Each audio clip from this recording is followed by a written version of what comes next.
Gracias, Fernando.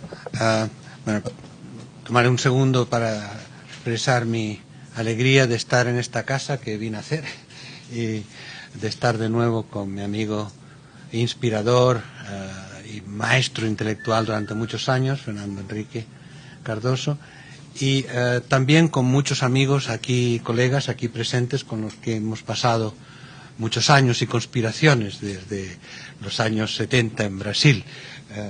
Me acuerdo incluso que con varios de los presentes aquí, la primera vez que hicimos algo público en el que yo estaba hablando en la Universidad de Campinas, llegó la policía militar y nos sacó a todos. Y yo era muy moderado, porque sabía el contexto, pero aún así.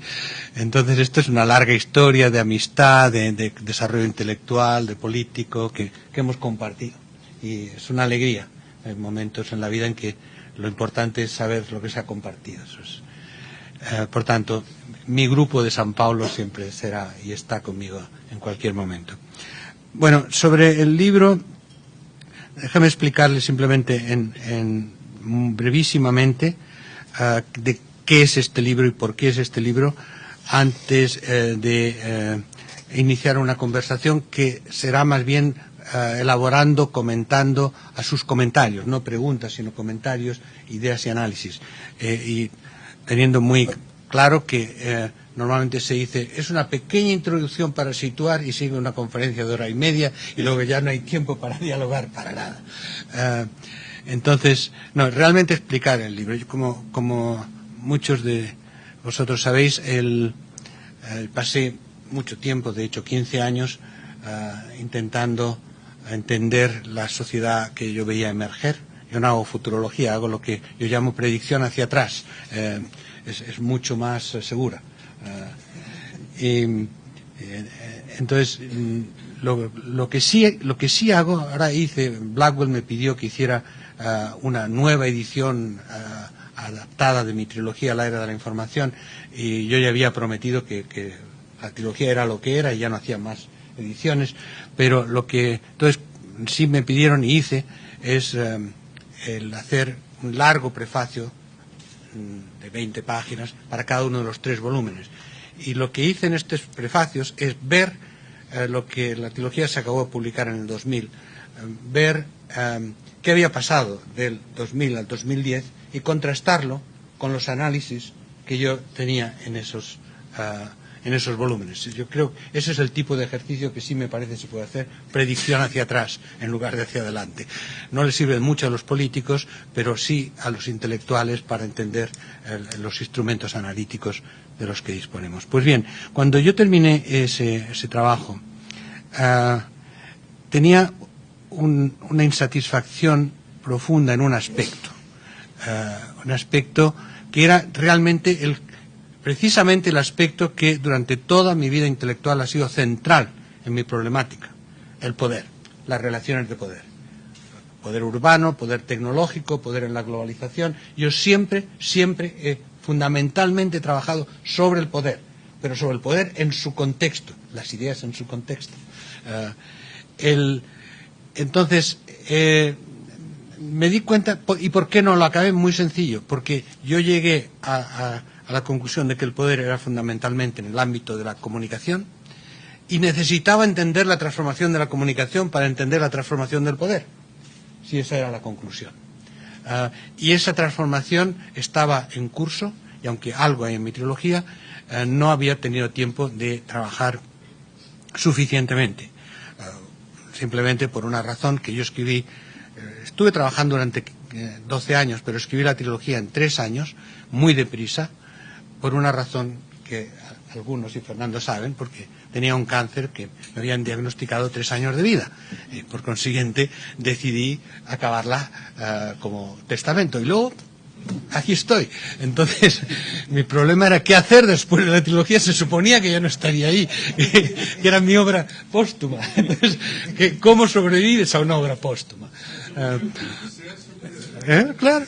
¿Cómo sobrevives a una obra póstuma? Entonces decidí que justamente lo que me había dejado y algún deseo divino de la Virgen de Montserrat había decidido que dejarme para que acabara lo que no había acabado.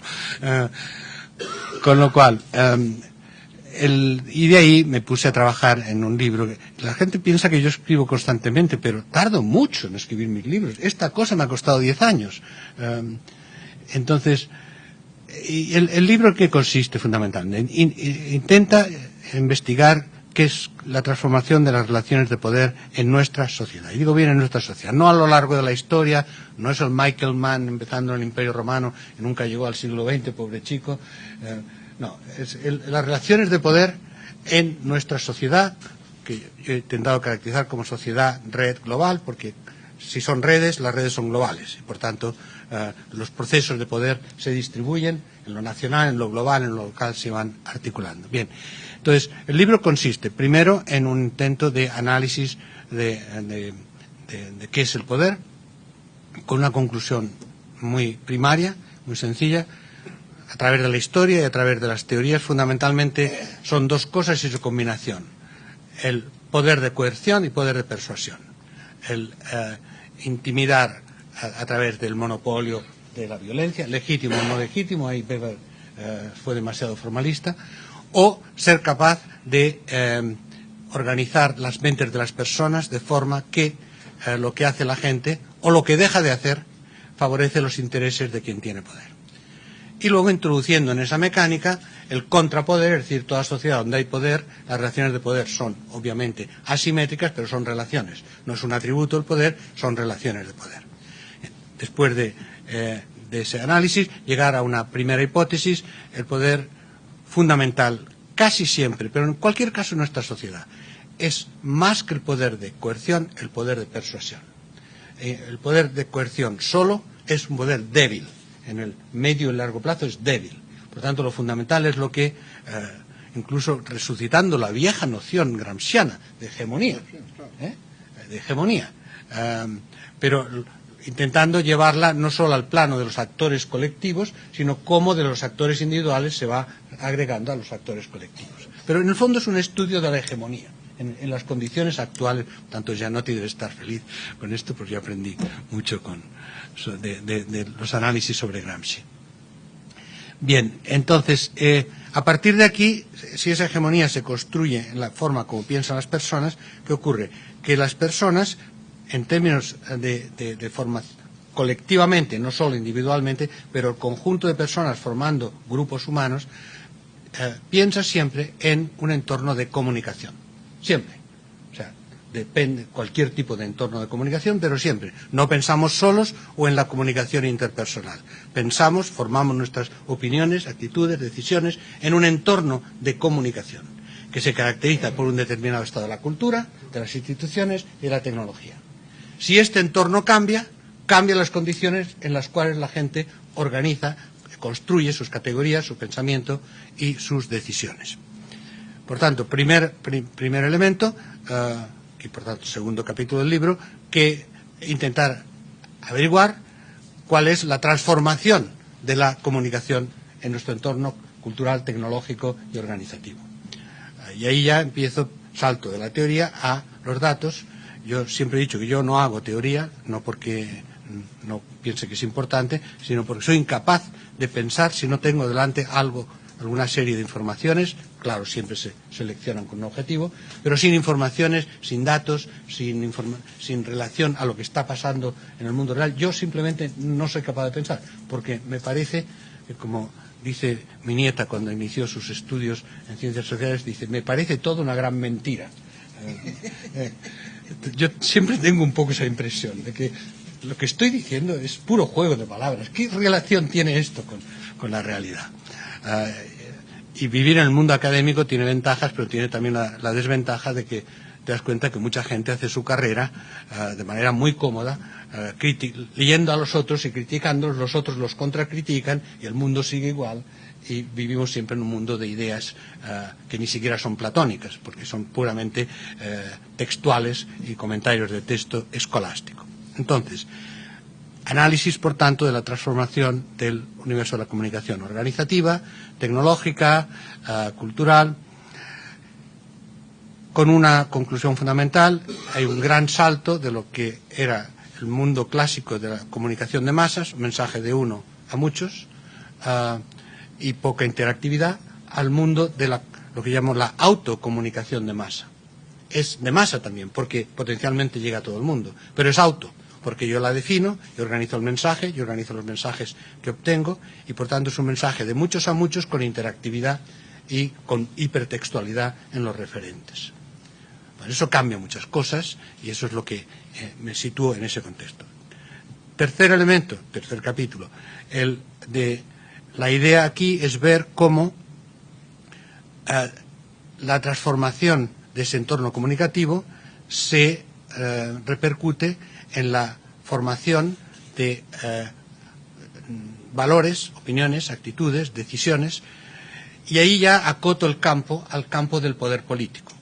Se puede hacer en otro tipo de poderes, pero lo decidí en el campo del poder político, primero porque es más directo el análisis y segundo porque es donde realmente tenemos cantidad de evidencia empírica de cómo funciona y en muchos países. Y por tanto ahí es un caso en el que la información condiciona el análisis. Y ahí es donde Fernando hacía alusión a algo que le sorprende y ha sorprendido a mucha gente y me sorprendió a mí mismo, mi incursión en un campo del que soy absoluto ignorante, que es la neurociencia. Pero el razonamiento era muy sencillo. Si el tema es que construimos nuestras representaciones de la realidad, y ahí está, en esa construcción en nuestra mente, es donde se forman las relaciones de poder. Todo lo demás sigue de esto. Si yo acepto algo, ya estoy organizando mi conducta, mi percepción, en forma de una serie de categorías, de ideas, de proyectos en los que ya están implícitas las relaciones de poder. Bien, si esto ocurre así, ¿cómo ocurre materialmente? Es una conexión entre nuestros circuitos neuronales con los circuitos comunicacionales que son nuestro entorno comunicativo. Y ciertamente con nuestro entorno social, pero ese entorno social también está formado por personas y por actores individuales y colectivos que construyen también sus categorías en esa interacción, circuitos neuronales, circuitos comunicativos. Por tanto, hay que entrar en esas formas y como mínimo saber cuáles son los puntos de anclaje.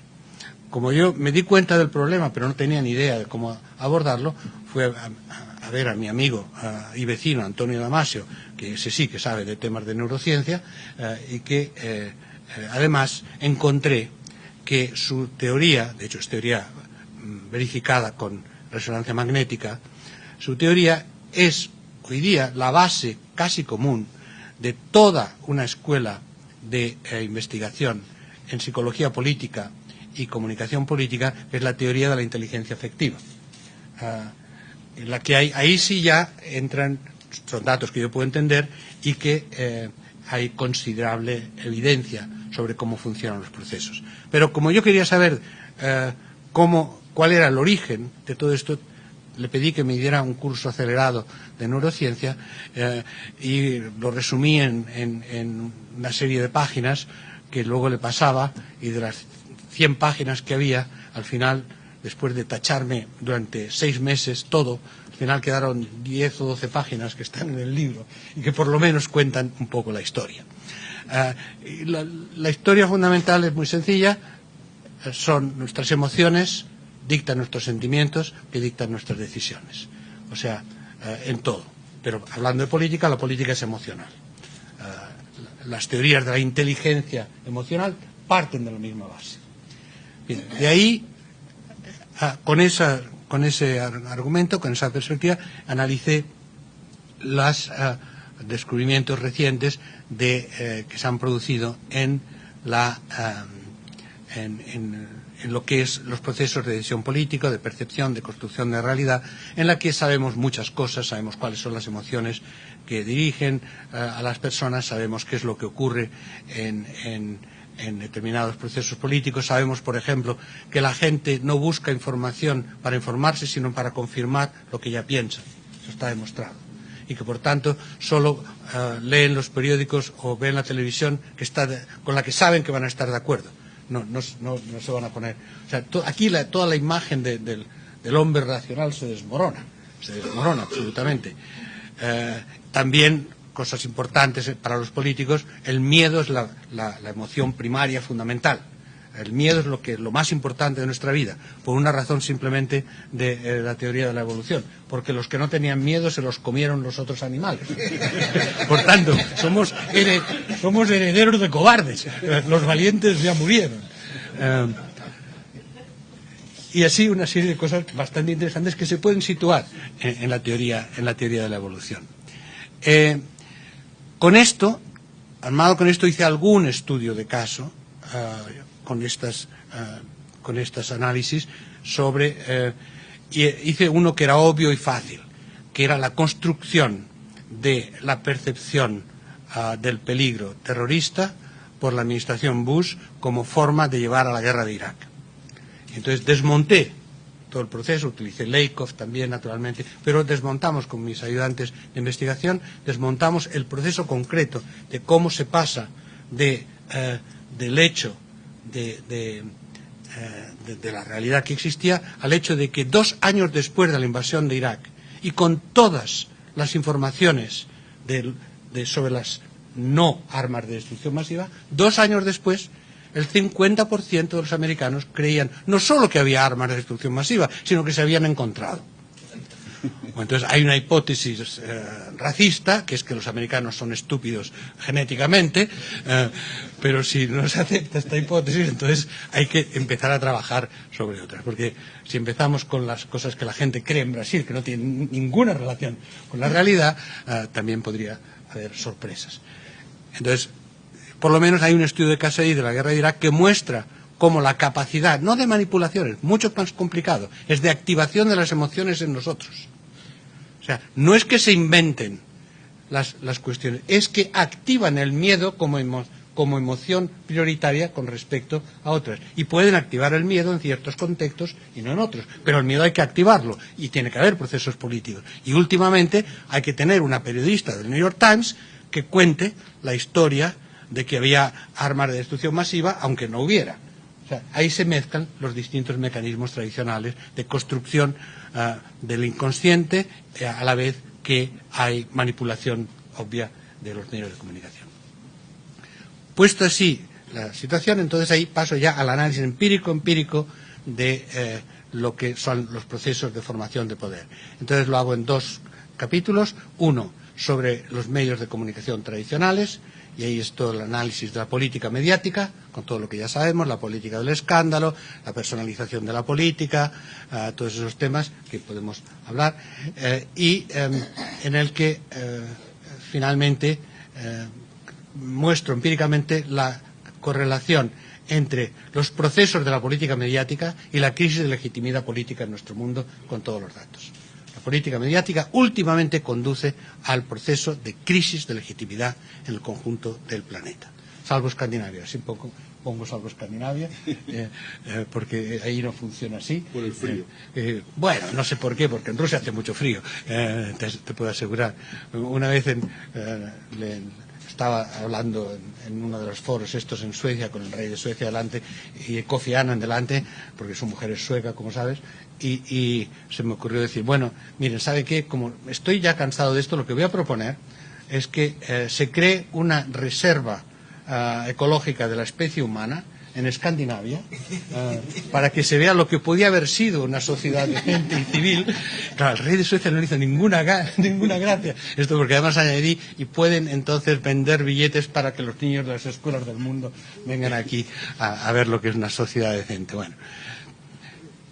Y luego finalmente el último capítulo en que analizo cómo las redes de comunicación social, como Internet, como los medios de autocomunicación de masas, cambian la lógica, en qué medida la cambian, en qué medida se articulan a las formas de comunicación mediática. Y más o menos una conclusión, hay una conclusión práctica y una conclusión teórica. La conclusión práctica es que ya no se puede hacer política si no se acepta la creciente autonomización de la sociedad y la autoorganización y el dinamismo de las sociedades utilizando los medios, la desintermediación de los medios, digamos, desintermediación de los medios de comunicación de masas, y a nivel más analítico, más teórico, que si realmente podemos mostrar empíricamente cómo las redes organizan el mundo de la finanza, el mundo de la producción, el mundo de la comunicación, el mundo de la política, el mundo de las relaciones entre las personas, solo una teoría que parta de las relaciones de poder en esas redes y las relaciones complejas entre diferentes poderes, entre diferentes redes, solo una teoría de redes del poder puede llegar en algún momento a iluminar no solo el entendimiento de nuestras sociedades, sino la práctica política y social de nuestras sociedades. Eso es la descripción del libro, no el contenido exactamente, pero la descripción de lo que hay, para que no sea un spot publicitario, podemos discutir sobre contenidos en serio.